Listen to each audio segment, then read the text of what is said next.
Okay, welcome to part two of this series, how to set up QuickBooks and use QuickBooks in the trucking and transportation business, brought to you by the staff at Dr. Dispatch Transportation Software. In the first video, we set up the company file, got through that. Now we've got the new file open, and we're going to show you how to enter a customer, how to enter an invoice, how to collect a payment, the basics of flowing money through your business. Now, one of the first things let's do, go to lists up here at the top.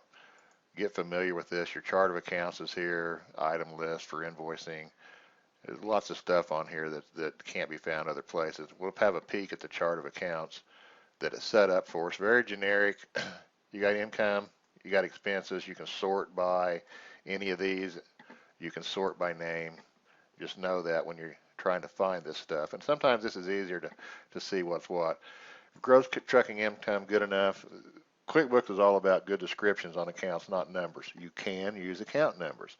To me, I don't see why. A lot of accountants are used to them, and it's easier for them. But for me, I like the names than the words. Gross trucking income, once again, is fine.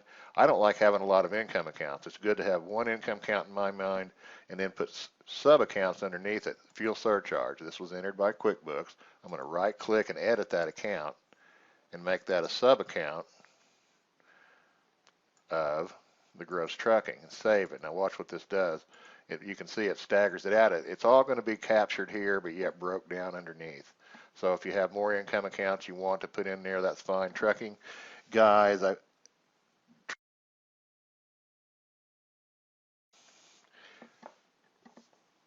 we don't have to use the individual accounts for each unit. We can use classes in QuickBooks and break out on the invoice which truck hauled the load, and therefore give you income reports according to the unit number. So keep this simple, at least in the beginning. Add what you need to.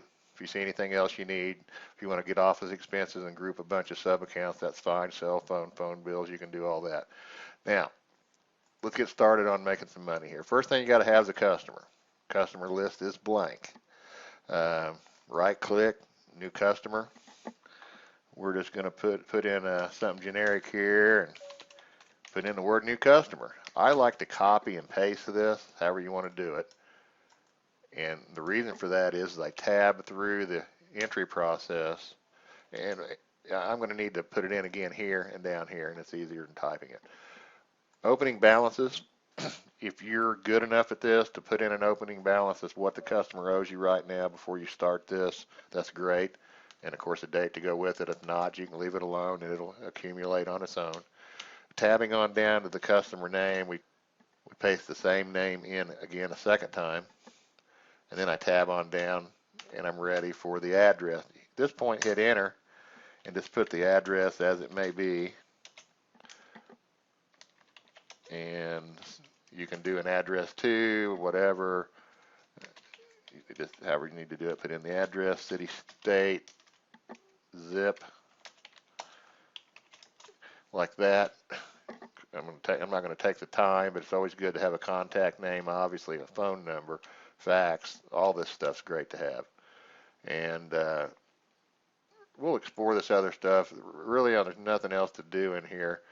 You get better at this. You can do some of this stuff. Terms we assign on the invoices. Trying to get paid as soon as we can anyway. Prefer to send method, whether it be any email or fax. That's up to you as well. But anyway, once you get it in, down and dirty, new customer, you put in the name, put in the name again, and you're going to be doing it a third time with the address information. Okay to save it, and you got him on the list. Nice thing is, as you accumulate these customers, you'll be able to spell a couple letters of their name, locate them, highlight them, and see what your history's been with them over here. What's open, how many invoices, how many dollars, what are they paying you on time. All handy things to know. Now that we've got a customer, we can go back to home and go to the Create Invoices icon. And of course, you can't have too much advertising. So up here in the left corner, customer job is the customer. So we'll just start spelling to locate, and the list will drop down, show us the closest match. You tab out once you have it selected. Tab on through. You have the option of using different invoices, making your own. Explore that later. today's date for the invoice date, and of course the invoice number. Make that what you want. It will take over on the next one, 501, 502, anything you want here. Now, as we come on down, POs, terms, I mean, whatever you want to do, net 15, net 30. You got to have something to sell. I already have truck freight set up as a line item. Before we finish this invoice, I'm going to take just a second to show you what an item is. We go to list, item list. I made these earlier. Truck freight, it's just a name, it's a word. You got to have something to sell on an invoice in QuickBooks. So we're selling freight. It's a type of service, and it's hooked to my income account. I can edit that and show you what it looks like.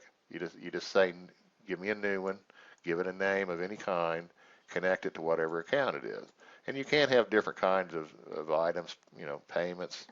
Like for example, I'm going to show you in the third video, the final of this series, how to take advances from the customer, put it on the invoice, apply that properly, how to do factor fees, stuff like that.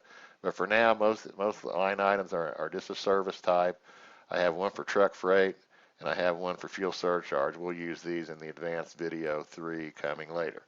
But that's what an item is. You may have to set these up. You know, if you just want to call it freight, right-click new, give it a name, and connect it to. The important thing is to connect it to your income account, because that's where your invoice amounts are going to go in the end. Alrighty, back to the invoice. We put in the customer job, we tab through the date, put in a number, our terms. Now we're going to pick an item for the item we're going to sell, quantity of 1.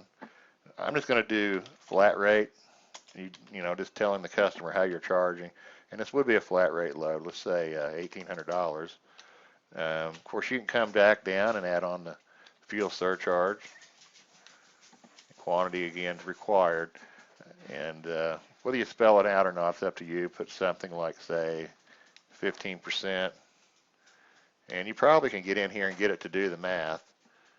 So we're going to put a quantity of 1. We're going to put in the rate we're charging on the fuel surcharge and come up with the amount here. Strictly a guess. I just don't want to pull out a calculator. And you can put in your fuel surcharge that way. It's going to total and add it all together for you. And at this time, you can print it. You can email it if you have the proper services. There's even ways to fax it.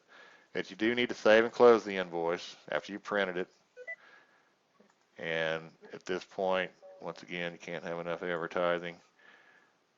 We can go to the customer list now, and under that customer we have an invoice. We can double click that invoice and see what we've done, which is really handy, and you can do this on any invoices.